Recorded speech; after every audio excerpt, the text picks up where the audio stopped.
Hey guys, welcome to today's podcast episode. Today we're joined with by Lewis. Lewis is someone that's we've been speaking over the years. Like he's built an amazing business, and there's so many lessons and so much big kind of takeaways from building resilience, mindset, like actually coaching clients like correctly. So I'm really excited for this. Lewis, for people that don't know too much about who you are at the moment, could you give us a quick breakdown? Like who are you, what do you do, and we can go from there.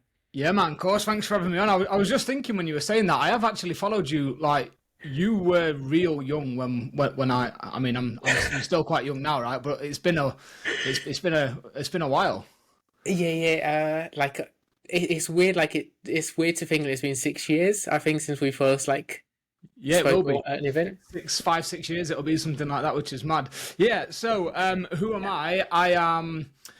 Basically, so what I do right now, I work with online coaches to teach them how to be better coaches. Not necessarily the business side of things, but more the actual coaching, the client fulfillment, the client satisfaction, the getting results, all of that sort of stuff. So that's what I do now. But I've been through like the full spectrum. So I got into the industry basically doing admin for somebody else, so helping somebody else run their business and keep things moving. Almost as like a bit of a part-time thing. I was working in hospitality at the time, DJing and doing all that sort of stuff. And then I very quickly realized that I wanted to be able to have an impact on people's lives, a positive impact on people's lives. So over time, well, I say over time, it was actually fairly quickly, decided that I wanted to start coaching and not just doing the behind the scenes stuff. So we set up a group program and I kind of like ran the group program. And then from that, I started taking my own one-to-one clients on. And then this is like a short whistle stop tour, right? And then in 2021, December of 2021, I then finally set my own business up and kind of like went my own way. 13 days, I think it was, no, 11 days after open heart surgery, I decided to set a business up, which was a bit of a silly idea. I had all this time on my hands and I was recovering and I was like, fuck it, let's launch a business. So yeah, 2021, December 2021, I finally set my own business up. I'd been coaching people for like maybe 18 months at that point in somebody else's business. So I kind of got the experience of working with people, but I'd never done the business side of stuff. Then from there, built body and brain into a bit of a monster, to be fair. And then a weird kind of like tangent is I'm obviously a bit of a mindset geek, right? And I'm sure we're going to talk about a lot of that sort of stuff. But I was doing a lot of work with people inside my business on mindset, and it was getting noticed by other coaches. So I had a lot of other coaches asking me about how to do the same sort of stuff and where to learn and like where to kind of like get tools from, like mindset tools. And all the ones that I'd got a few of them from my coach and other mentors, but all the ones that I got are the ones that I developed through coaching people and just being a bit of a geek. So I ended up last June launching what I do now, which is essentially, like I said, teaching coaches how to implement mindset coaching into their own business. And it's been a bit of a whirlwind for the past, well, coming up a year now, yeah. Okay, amazing. And with coaching clients in the mindset side of things, what do you find were the things like do you find that's not often like addressed in normal like it'd be quite interesting, but like, do you find like that's not often addressed, and where do you think is the breaking points in terms of mindset coaching in particular? I think yes and no. I think people think they are offering mindset coaching, and the things that they think is mindset coaching isn't. But I think this is a bit confusing, right? I think they are having an impact on people's mindset, but they're not necessarily offering mindset coaching. Like I see coaches all the time. I work with hundreds of coaches in the last couple of years on this sort of stuff now. And a lot of people are like, yeah, I'm a mindset coach. And I'm like, cool. What do you offer your clients? And it's like, well, I've got a question in my check-in form that says, how's your mindset been this week? And I'm like, go on. And they're like, no, that's it. And then I'll like reply to that. I'm like, right, okay, sweet. So, but by very definition of getting clients to think for themselves and act for themselves and develop autonomy and those sort of things, I think that's that. Well, I think that is the mindset, the impact that they're having on a client's mindset, not the questions in the check-in form. So yes and no to answer your question. I think it's a bit of a buzzword, right? Yeah. Mindset is a bit of a buzzword. Everybody's a mindset coach these days because, again, just kind of like online coaching, there's no real qualification or like there's no barrier of entry. You can just put it in your bio that you are it used to be I'm an online fat loss coach, and now it's I'm an online fat loss and mindset coach. And there's no kind of way to say yes you are or no you aren't. And I want to say that I did the same thing, right? I read a few books, Atomic Habits and Daily Stoic and Subtle Art Not Giving a Fuck, and I'm like, right, I'm a mindset coach now. And I think that's what people do, and that's where the mistakes begin, because all they then do is regurgitate information that they've read somewhere else with no real understanding behind the actual coaching element of it. So in that case, and what do you feel like is correct, like more like actual proper like mindset style coaching? Like how would that kind of look in a Yeah, exchange? yeah, good question. So this is the bit where I talk about this a lot on my Instagram, and it pisses a lot of people off. And it's not, just to kind of like preface this, it's not, this is not opinion, right? Coaching isn't telling somebody what to do. Coaching isn't giving somebody calories. Coaching isn't writing somebody a program. Coaching isn't, if you're giving information and answering questions, you're not coaching. That's not me being a dick, right? That's you just not coaching. You are advising, you are instructing, you are maybe mentoring, depending on what background you've got in those areas. Coaching comes from asking questions, and coaching comes from providing an environment where your clients can come up with their own answers. So I think this is where it gets lost in translation, is because a lot of people don't know that. A lot of people have online coaching their name or their bio and don't actually do any coaching. And that's not, and again, I'm not trying to be a dick, because all of those things are necessary. When you take a client on, you need to give them information. You need to set up a plan, and you need to tell them what you need them to do, and habits and lifestyle and all that sort of stuff. But that's not actually coaching. And I think this is where kind of it gets lost in translation a lot. So for me, well, I'll say for me, coaching is when you are in conversation with a client or you're dealing with something together. It's not a Loom video or it's not a voice note, because that's not back and forth, right? Coaching is like me and you. I could coach you right now because we're in a conversation. I could coach you on Zoom or on the phone or anything like that, but responding to a check-in form that your clients have been limited to filling in a specific frame of mind, it isn't really coaching. So I think that's where people go wrong with it. Okay. And I guess this could be an interesting one where it will depend on the person, but like, do you find with lifestyle clients where it is more like your journey in terms of you struggling with your kind of fitness goals and achieving it, do you find with people more beginner it's much more the coaching needs to be much more focused around that kind of like one-to-one like mindset discussion stuff, because it's probably going to be a calorie deficit to some extent? Or do you find That's a really good question, and not one that I've thought about. I think coaching is needed for anybody. For once you've given somebody the information and you've agreed upon a plan of action and you've set up the structure and whatever it is, right? At that point, coaching needs to take over, because at that point, it's no longer about the plan. It's about the client adhering to the plan. Unless you are a moron and you've set a plan up that was never going to work in the first place, coaches will listen to this hopefully and go, yeah, I know how to write a plan. I know how to create a nutrition strategy. I know how to write a training program. If that was the case, every client that you ever work with would always get a result. So I think once that bit is done, right, once you've created that plan and you've agreed upon it with your client and your client understands it, you need to take that hat off, and that's where you put the coaching hat on. But I do think there's an element, a bigger element needed with beginners that are just getting started out. I saw an interesting post earlier where people are like, everywhere it says something like, everybody says that weight loss is 80% food and 20% training. I think this is not my post, it was ESG posted it, and she put, it's taken me like however many years to realize that actually weight loss is 80% mindset and psychology and 20% everything else. So for sure, like even going back to my journey, I mean, Mate, I lost 70 kilos, right?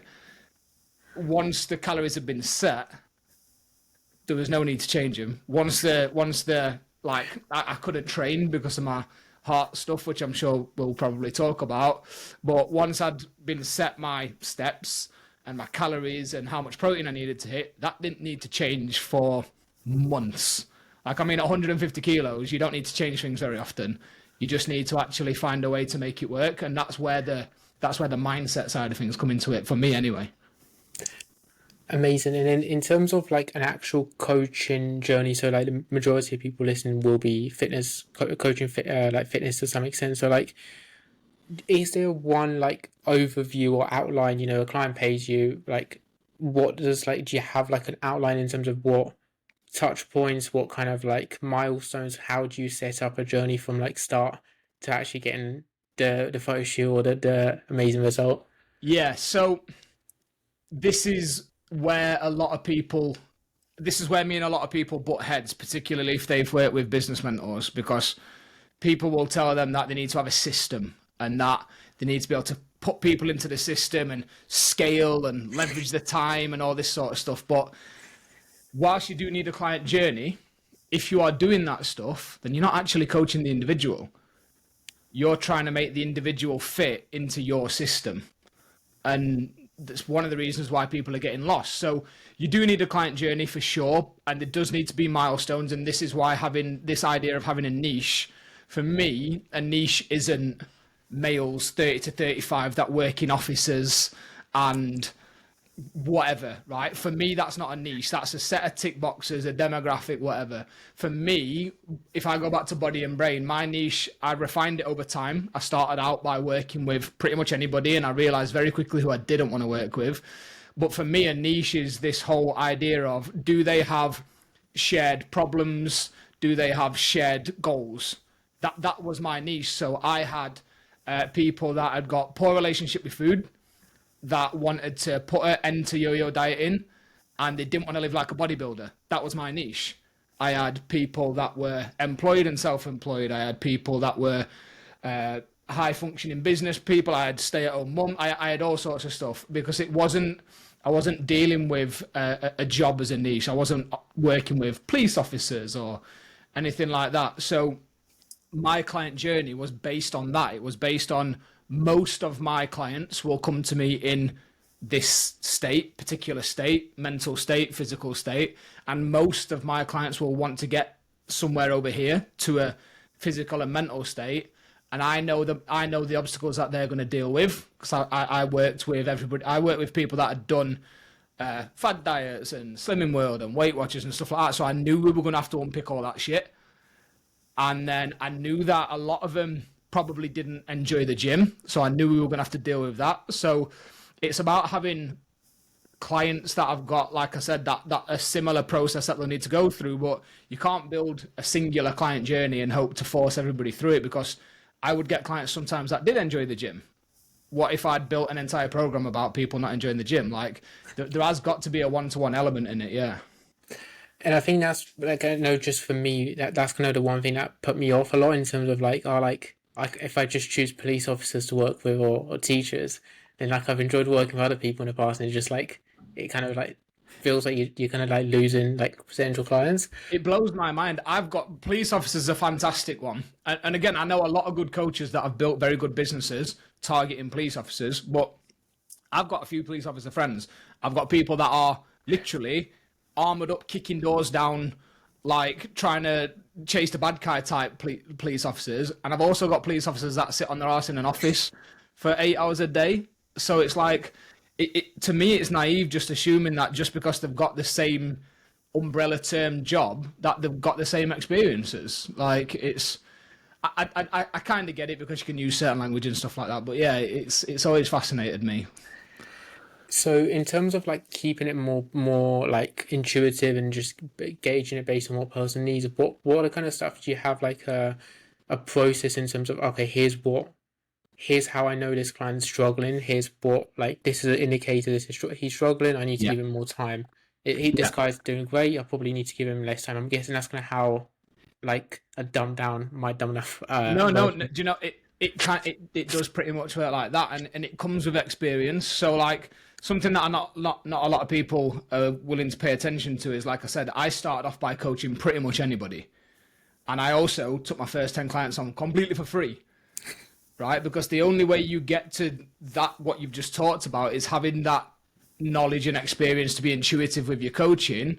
The only way that you can get to that is by working with people, right? So I took a load of people on, and like I said, realized very quickly that who I didn't want to work with. But in that process, I realized, oh, actually, I do know how to manipulate the body and get a physical result and all that sort of stuff. And then from there, the process you can start to put together. So I would take client, I would always do goal setting with a client.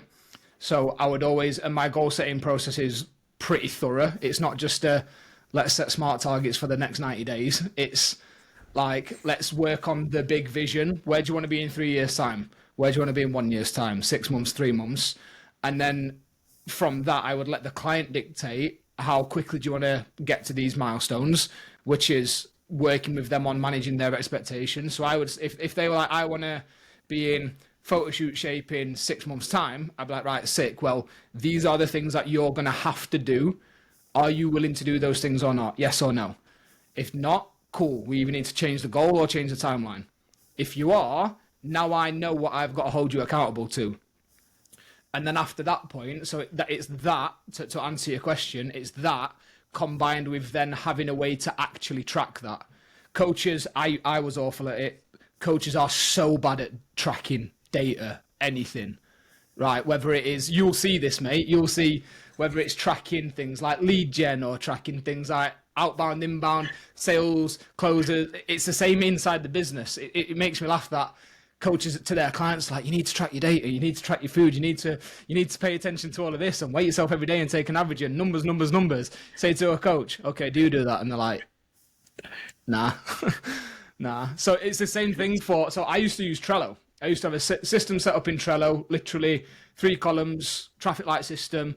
How's this client getting on? After every check-in, just a quick update, right? Okay, yeah, this was all good this week. These were the changes that were made, just so I could keep an eye on it. But also when I then took on a member of staff, a success coach, people call it.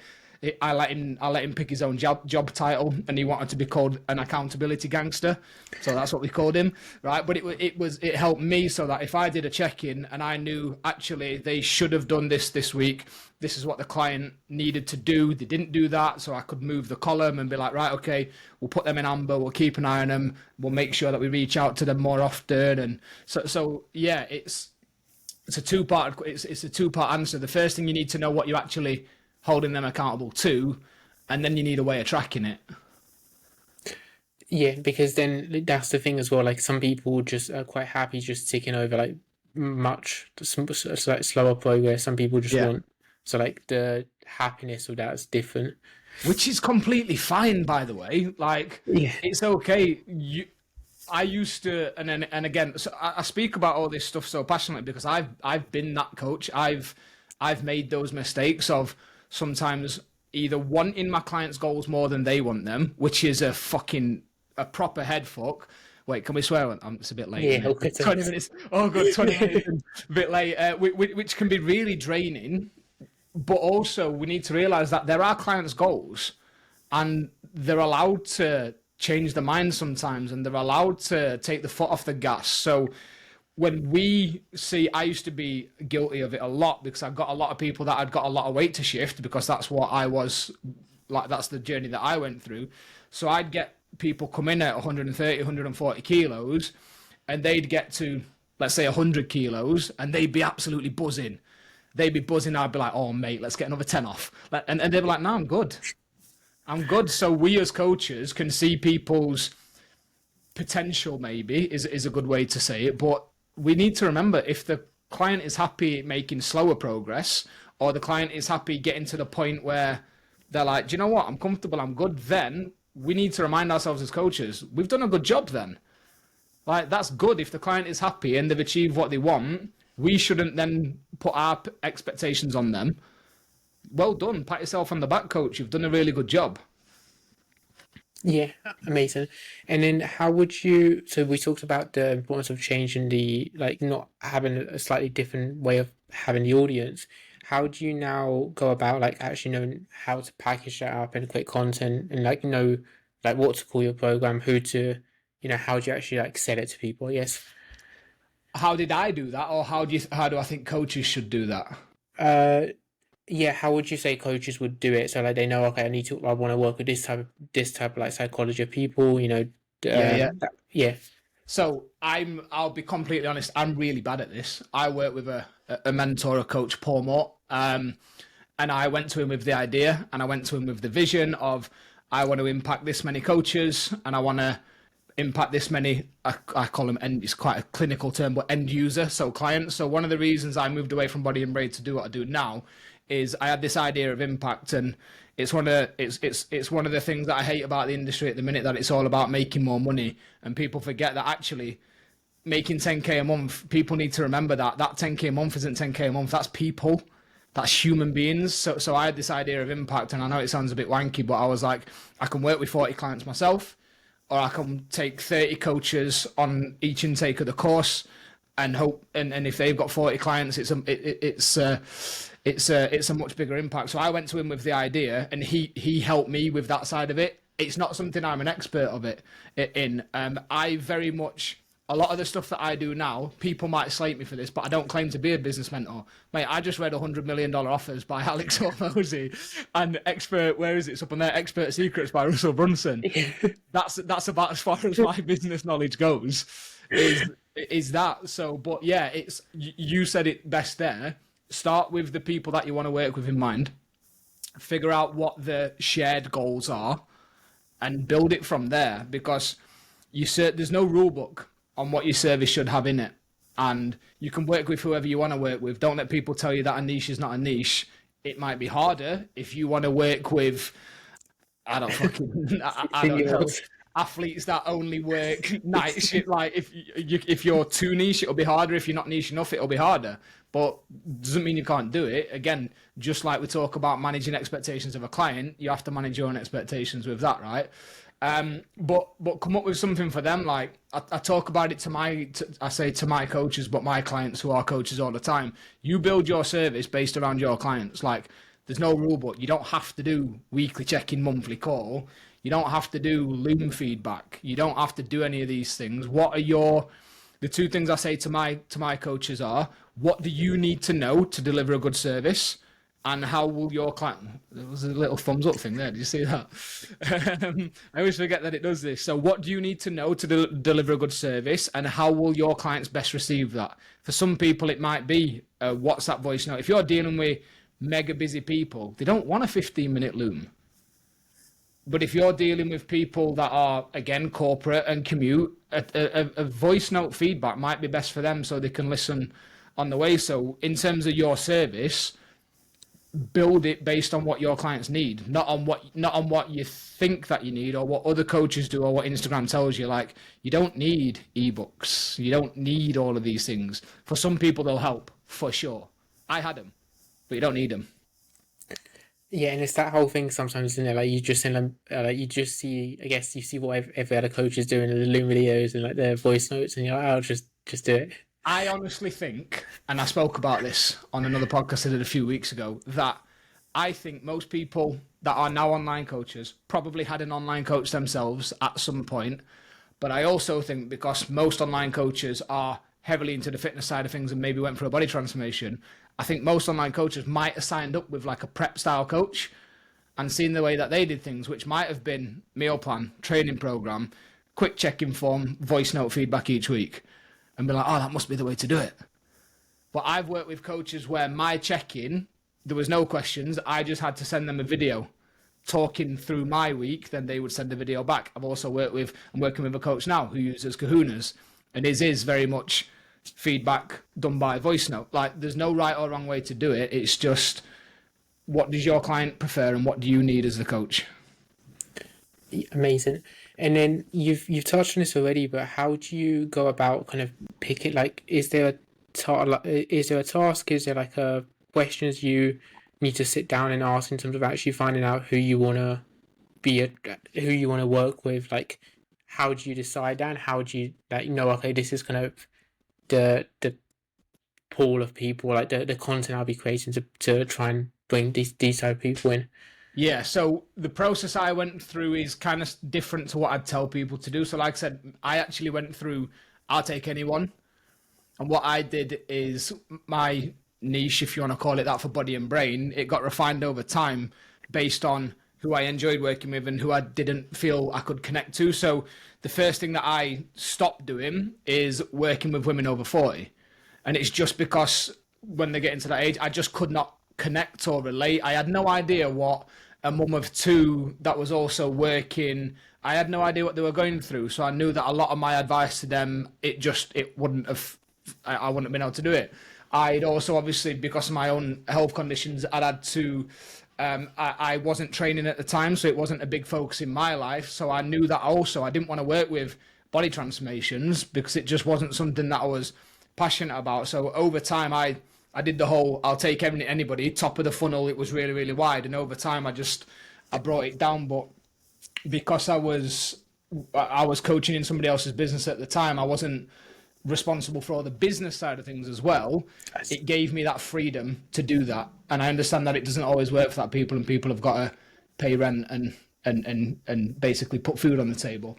What I would say is the best bit of advice I can give, and it comes with like a caveat, is you might have heard it before. It's work with yourself like 3 or 4 years ago because you can relate to them. You can have empathy. You've been through that sort of stuff. But on the flip side of that, I am not saying that just because you've been through something doesn't mean you are the best equipped to help somebody else deal with it. Like relationship with food or eating disorders or something like that is a perfect example. Just because you've had an eating disorder in the past and are now over it does not mean that you can coach other people to overcome eating disorders. Do you see what I'm saying? Yeah. That sort of thing. So for me, I would always say, unless you are wanting to work with a specific niche, and let's say you've gone off to university and you are mega qualified in sports and conditioning, strength and conditioning and sports and stuff like that, and you want to work with like athletes, that doesn't mean you need to have been that athlete before. It means you've got the knowledge and you want to apply it. So yeah, I think people figure out very quickly who they don't want to work with. Yeah, and it's that like keeping it a bit broader as well, not being afraid sometimes of having it broader probably makes Yeah, for your sure. life easier. How do you see? Obviously, you with what you do, I imagine you see a lot of you have a lot of these niche talks and content talks and stuff like that. Have you got any sorts of thoughts on that? Because I think it's a really interesting topic because I don't think there's a right or wrong way to do it. Yeah, it's an interesting one. I almost go back to what you said as well. Like, it's like I remember when I was trying to coach, I think the mistake I made was like I was probably like I was like financially stressed and I was like too niched as well. So like that didn't Yeah. help like either. So like keeping it a bit broader, I think initially seemed in my case would have made it a bit easier to know, okay, here's who I enjoy working with, here's who I don't, kind of thing. Yeah, for sure. It must. I do see it. I see it a lot in coaches that I work with, and I see it a lot in Instagram. Like, it's hard to not. I can't really relate to it because I've not been in that position for a long time. But I wish I could just say to people, look, just don't be desperate. Just build it up slowly. But like I said, I know that I'm saying that from quite a privileged position that I'm financially stable and I've put the hard yards in and I'm kind of like where I am now. But I can't imagine what it's like to have to pay the bills, still not know who you want to coach, or taking on a load of clients that you can't connect with. It's tough. It's really, really tough. In an ideal world, everybody would have that like locked down and they'd grow a business that they're passionate about and help people, but it doesn't always work out that way, does it? Yeah, and I think that's where like sometimes like it comes, like you mentioned as well, like people don't realize it, but it comes across like I remember hearing the whole burn your boats, burn the bridges and burn burn the boats. Fucking And David again, I was like, Goggins. oh, that's amazing. Like 89, so that's amazing. I'll just do that. Yeah. I'm just gonna go all in on this one thing and then hope that nobody Yeah. remembers in 6 months when I have to change my mind. Yeah. So like Yeah. it's just that kind of whole thing of like just having, I think, more stability, more like emotional stability and stuff as well makes a big difference. Yeah, yeah, for sure. And again, it's this. I think it's a very weird time for online coaches at the minute, particularly online coaches that are just getting started. Because you'll look on Instagram and you'll see loads of coaches that are doing. So this is something that I think coaches shouldn't do. Stop following other coaches, or follow them and then mute them. Like, but you'll see a load of other coaches that are 10 steps ahead. Maybe they are charging X amount of pounds, euros, dollars, whatever per month. But if you're just getting started out, and then you've got business mentors screaming at them, charge your worth. I was like, hold on, you don't even know if you can do the job yet. Like, you don't even know if you can do the job yet. So take some people on for cheap, get the experience, sharpen your tools, gain the knowledge, get a few results under your belt, build the confidence that way. And then a lot of really successful coaches that I see now all did it the way that I did it, but their business mentors don't want to tell you that. They did the work and they got the experience and they got the results, and then they had the ability and the capability to then start to choose a niche and charge more and stuff like that. But that's not sexy and that doesn't sell. And also, there's that whole stat, right, of 70% of, I know it's personal trainers, but you could probably apply it to coaches too. Yeah. 70% of personal trainers don't make it out of year one, I think is the stat. Crazy. There's another stat as well, that 30% of coaches, and this is all coaching, not just online coaching, business coaching, mentors, 30% of coaches never earn a penny, a single penny, right? Which is fucking wild. So I think a lot of people get into the industry, they think it's maybe a quick meal ticket. They see the business mentors shouting at them that they should charge the worth and make 10k a month. They see all the other coaches that are pumping out results that have been doing it 5 years, and they go, right, that's it. I'm a body transformation coach and I charge £300 a month. I'm like, what?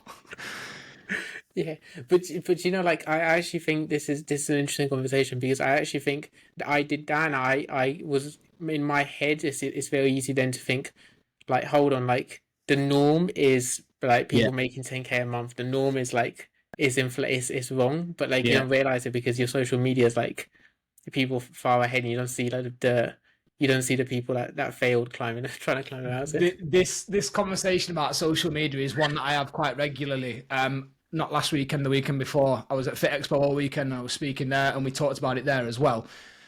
I love and hate social media. There is no way that I would be getting to do what I'm so passionate about now and in a decent living, and the same for you, without social media. But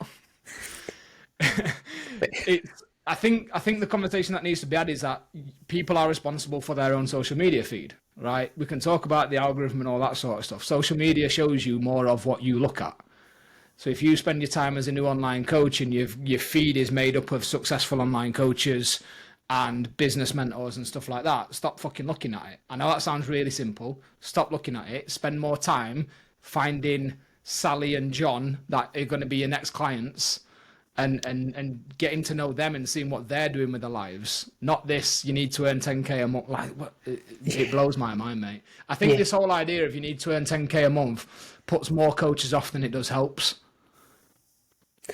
And it's the whole, like, I think the whole, like, I remember someone mentioning the whole dating thing. The dating scene is exactly the same. Isn't like people like look online and like, oh, I can date anyone, and then it's like it's like it relates so much to coaching as well. It's like people just look at the huge numbers. Yeah, it is. So bringing it back more towards the mindset side of things, and your story here as well, is like you've gone through like a lot of like personal kind of like, I guess, like hardship and kind of resilience in terms of like what people wouldn't really like know much about, like know even how to maneuver. Like, could you give us a like a synopsis of the story, kind of how that kind of all went, and we can pick it up from there? Yeah, man, I'll try and keep this short because it's like I don't talk about it enough, to be fair. So basically, I've always been active. I've always played sport. I played rugby, not very good at rugby, but I played from being like 8 years old till 16, 17 years old. And then from 16 years old, I started playing American football. Played American football up until being 28, 29, just nearly 29 when I had to stop.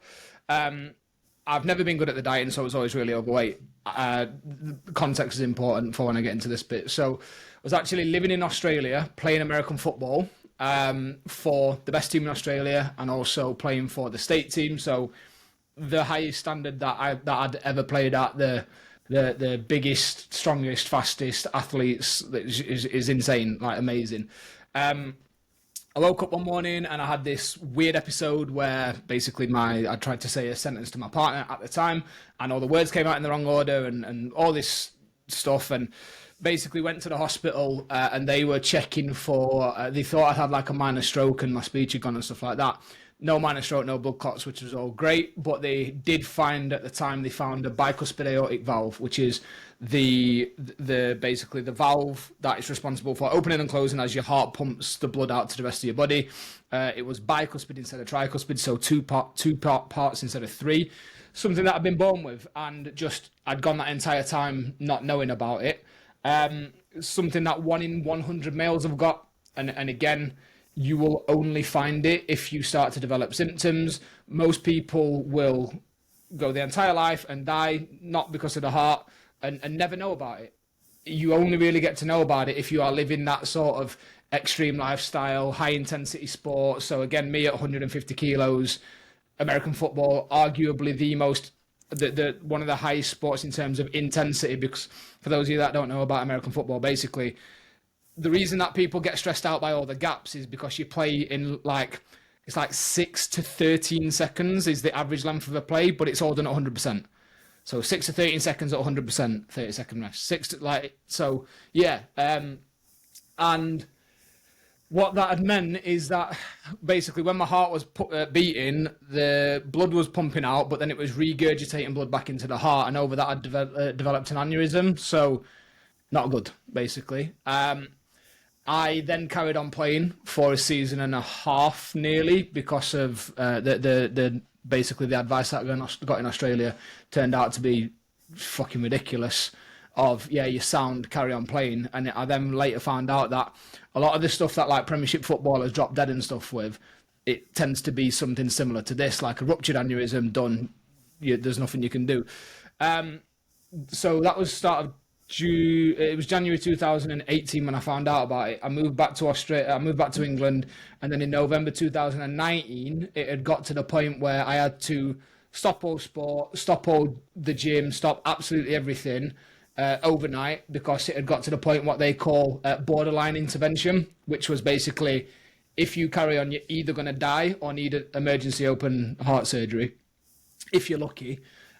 So I stopped everything and then went on this kind of like mission of sorting my shit out, and then obviously started losing all the weight, all that sort of stuff.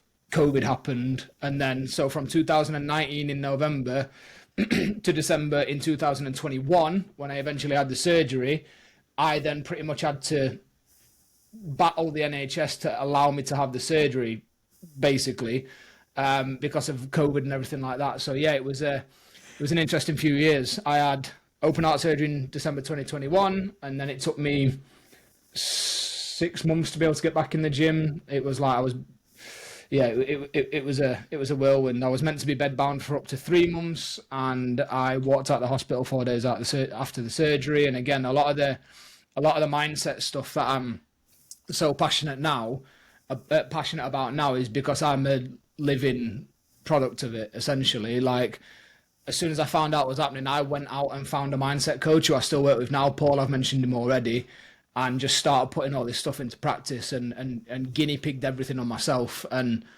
yeah, it's to me, all of these things that I had to go through, and you mentioned about resilience, to me, I know this sounds weird, it's just not a big deal. It was just something that, a set of circumstances, and I got to choose how to deal with it. So that's pretty much where we are today. So that, again, that's the short version. Yeah. Do you think then people sometimes, like, just more, I guess, it's more from a business perspective anyway, like, do you think sometimes people like make things way worse in their head?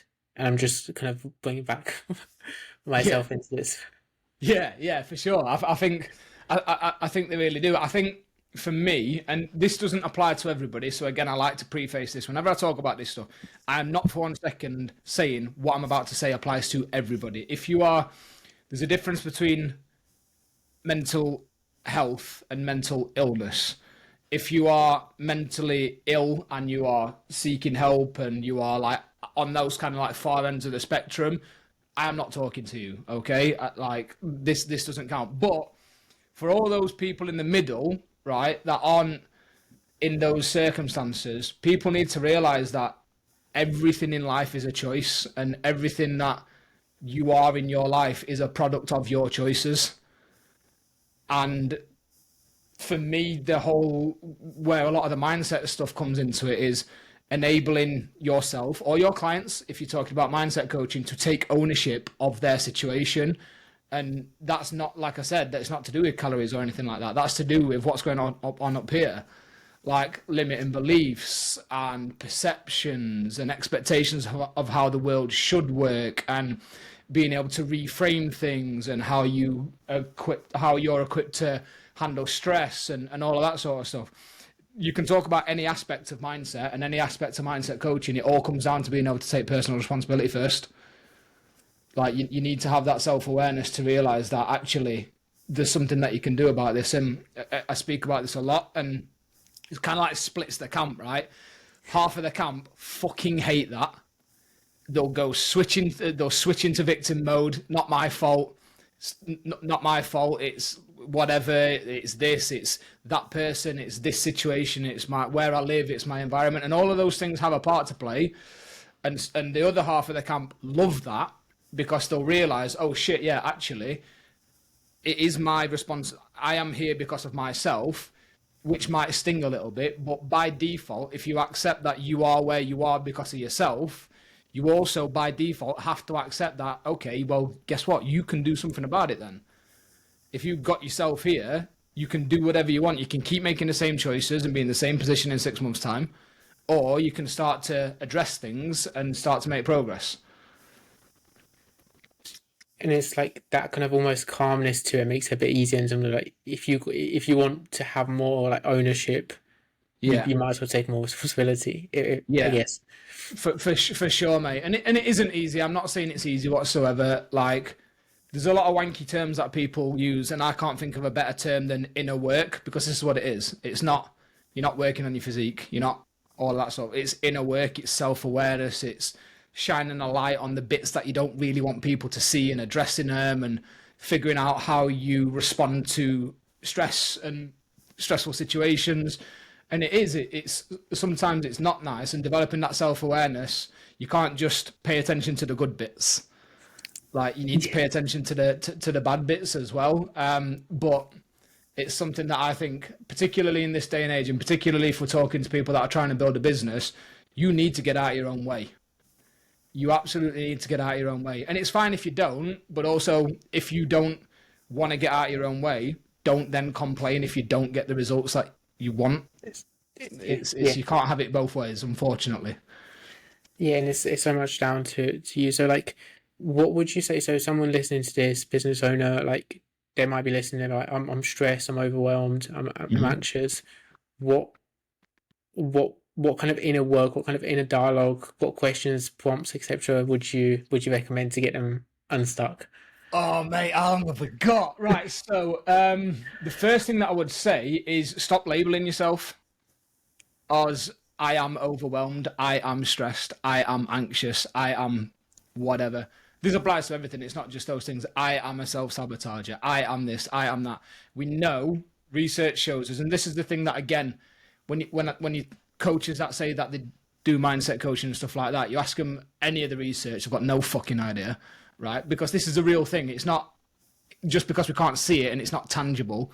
It's a real thing, right? And it's been researched for fucking years, like years. And I think the first research into identity, for example, was like 1960 something. Like, this is not a new thing, but labeling yourself, we know that labeling theory shows us if you get labeled as something, and it counts when you label yourself as well, your actions will align with the label.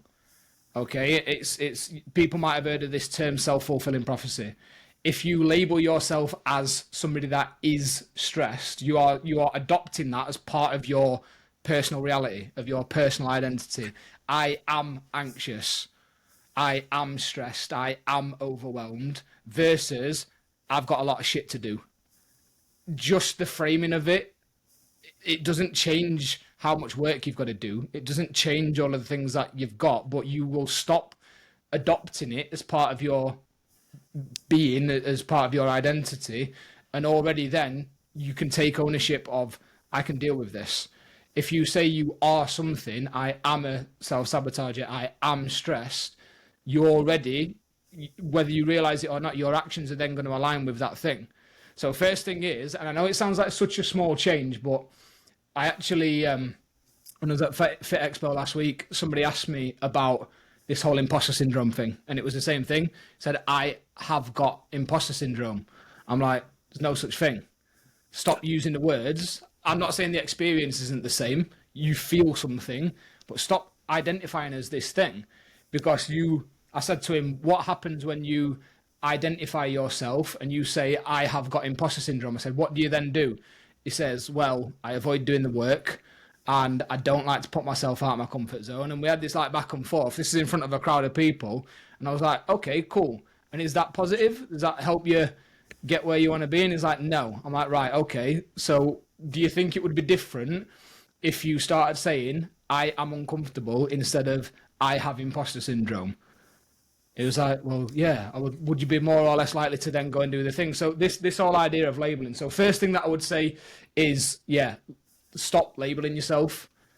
Like, stop labeling yourself. And then you mentioned something there about like what questions and what prompts. A lot of all of mindset coaching comes down to those questions. The prompts and the questions that I would ask people would depend on what they were like stressing about. But going back to what I was saying about mindset before, and my mindset is, there are always going to be circumstances and factors that are out of your control, and there is fucking nothing that you can do about that. Zero, unfortunately. So you need to figure out in all of these situations what parts are your fault, because there will be parts that are your fault. There will be parts that you're playing in it. Maybe you're doing something that's contributing to it. Maybe you're not doing something that you probably should be doing. Focus on those, because they're the only bits that you can change. You can't change the external world. You can remove yourself from certain situations. You can get a different job. You can move out. There are certain things that you can do. But again, all of those things come back to the part that you play in it. So the questions that I would ask would depend on the issue we were talking about, but they would all revolve around taking some sort of responsibility. It's like, okay, what part are you having to play in this? If somebody comes to me and goes, I'm massively overwhelmed, I've got too much on my plate, I'm stressed, I'll be like, okay, what part are you having to play in this? And then they'll look at you like, nothing. I'm like, cool, sick, right. What are you not doing that you should be doing? Oh, well, I'm not planning my days and I'm not doing this and I'm whatever. I'm like, right, okay, what are you doing too much of that you shouldn't be doing? Well, I doom scroll on Instagram and I am not for 1 second saying that just solving those two things will stop you from feeling overwhelmed. What I am saying is take responsibility for the parts that you're playing and then figure out what you can do about it. And you're never going to change anything without taking responsibility first, because you can't change the external world. You can't change the amount of work that you've got if we're using this overwhelmed example, but you can change what you're doing about that. Yeah, I think that's going to be like super valuable for like every business owner to some extent. Like even myself, like I'm overwhelmed, stressed, and anxious. And it's like I think it's just that whole thing. Like that's how a business owner should be. But if you just change it, and you're like, okay, well, why is it happening? Kind of thing. You've just actually that's a good point. Acceptance too of. You just said this is how a business owner should be. I don't agree with that, but I do agree with sometimes if you are a business owner and you're building a business and you are in charge of everything, you are in charge of marketing and lead generation and sales and then delivering whatever it is that you're delivering, and you're a one-man band and you're in charge of everything, accept that the to-do list is probably never going to end. Like, I think a lot of all disappointment comes from unmet expectations. Like, when I figured that out, whether that's with somebody else or with how the world should be, all disappointment comes from unmet expectations. And it's your expectations. So if you're a business owner and you are expecting to get to the end of your to-do list, just What is just accept that it's never going to end, and that's fine. It's what you signed up for. But if you then get stressed out because you never get to the end of your to-do list, and if that's never going to end, the only bit you can change is your expectation. So accept that it is going to be stressful. You are going to have to graft.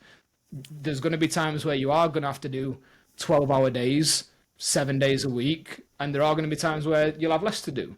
So acceptance is something else that's really important, particularly with like what we were just talking about with business, of accept the fact and do something about it rather than just getting stressed and not doing anything about it.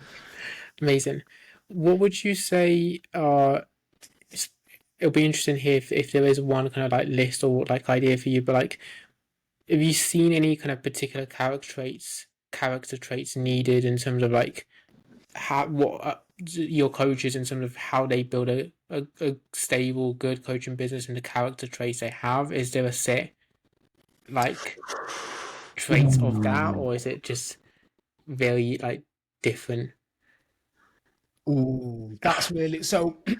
I can only talk about my clients and the coaches that I work with. Sorry, so the coaches that do the amplifier and are part of my elite group and stuff like that, and all of them is the willingness to be wrong, right? And the want to do better. They're the two things. That's it. Amazing. Because I've worked with, I can't even remember now, but I've currently got 25 on the current intake, which were like 4 weeks in out of the 6 week course. And then on the back end program, I've got another 35 in that as well, who I talk to twice a week, every single week. So I have loads of different people. I have body transformation, relationship with food. I have all these different types of coaches. So there's a lot of differences between them. There's a lot of differences in opinions and views and the ways that they do things. All of them are good coaches because they are willing to be wrong, but the second half of that is they want to be better. And I think if you're a coach and you think that you know it all, you might as well find a different job. Like you might as well do something else. Yeah, amazing. Perfect. Like last question here for me would be more like to wrap up would be more you've kind of gone through this journey. You're like I guess a snapshot from the 10 years and kind of everything you've gone through. Like sitting here now, what would you say is like one lesson or one thing you would tell your kind of younger self to make the journey easier or like go through it? Oh, hey, do you know what? I wish you'd have sent me these across earlier because I'll say whatever I'm going to say now, and then I'll think later, and I'll be like, oh, and then there's another one. I think the thing that I would say to myself, not necessarily to make it easier, but it's the same thing, and this is actually something my dad like instilled in me from a young age, is basically you get out what you put in. Like you get out what you put in, and if you don't put the right thing in and you don't get the output that you want, guess what? That's on you. So whether it is hard work, whether it is investing in a coach or a mentor or whatever, whether it is time, effort, you will get out what you put in. So your results, and again, it goes back to the things that I was talking about earlier, your results, your progress, however you track that. I'm not talking about money necessarily, but will always directly reflect what you've put into the situation. So when things aren't working well, look at yourself and look at yourself first. Am I doing enough? Do I need to do more?